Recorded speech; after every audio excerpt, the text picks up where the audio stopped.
tell by looking at me that I'm Irish Catholic, which I think by definition means I'm angry, sexually repressed, with a guilty conscience. Pretty much fucked at birth, that's what it goes. So yeah, I tell people my last name is Mahoney, and they're like, ah, good Irish name. And I'm like, how the fuck do you know that? Was there a class that I missed or something? You know, it's interesting how people, I was always fascinated with names and how you can figure out, what nationality you were or whatever. And I've been in telesales pretty much my whole adult life, and I've come across some strange names. One I will never forget, this woman's name was Silence Boner. Now, Silence is bad enough, but Boner, and it wasn't Bonner or Bonet, it was Boner. And I know this because every time I called her, I was like, hi, is this Miss Boner? And she's like, yep, that's me. I'd be like, I'm sorry, I don't know who you're talking about, but that person has a bad name and needs to get married.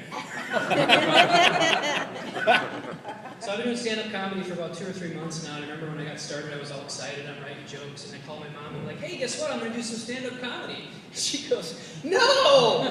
I was like, what? Like, that's not the response I was looking for.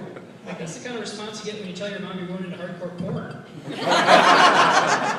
Mom, I didn't think it's just stand-up comedy, there's no penetration.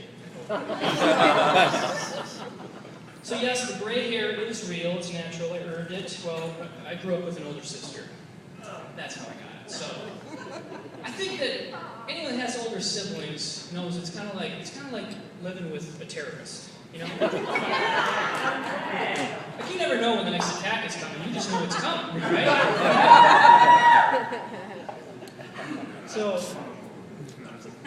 we had some knockdown, drag-out fights, and I'm pretty sure she won all of them because, well, she was smarter than me. I mean, this girl knew guerrilla tactics, like by the time she was 6. I don't know how she figured it out, but like to give you an example, like if I got pissed at her, I'd be like, I'm gonna hurt you, and I'd come at her swinging. If she got pissed at me, she'd come up to me like, hey look, I made you your favorite cookies, and then punch me in the throat. Like, what are these, chocolate chip?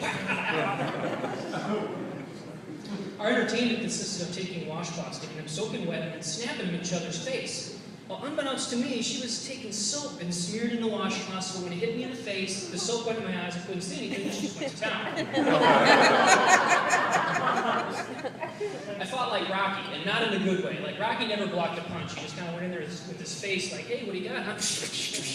That was me, okay? Another example, she had discovered this oral medication called Numzit, which is like Novocaine. You get a toothache, you put the Numzit on there, your tooth goes numb. She's discovered this and wants to see what happens when she puts it on my tongue.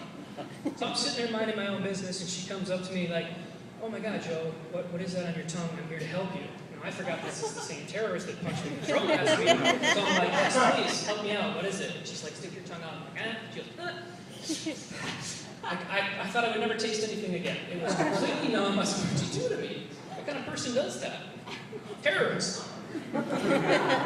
Osama Ali bin Laden.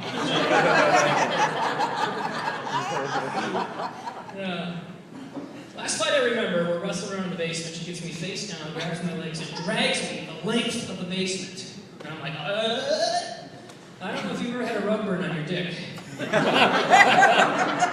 Get some Numzit around here? True story. So that's pretty much how the first 10 years of my life went, and then my baby brother was born, and I was like, yes, I get to be the terrorist now. And then he grew up, and he was like 6'5".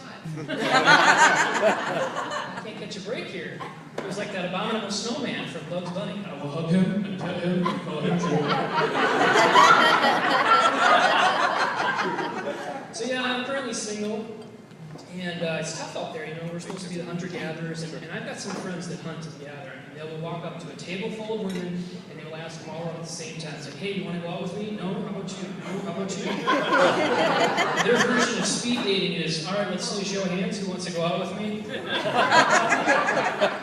Me, I get a little more nervous. I see a pretty girl, I want to ask her out, but I'll get so nervous that I'll turn myself down for her. Before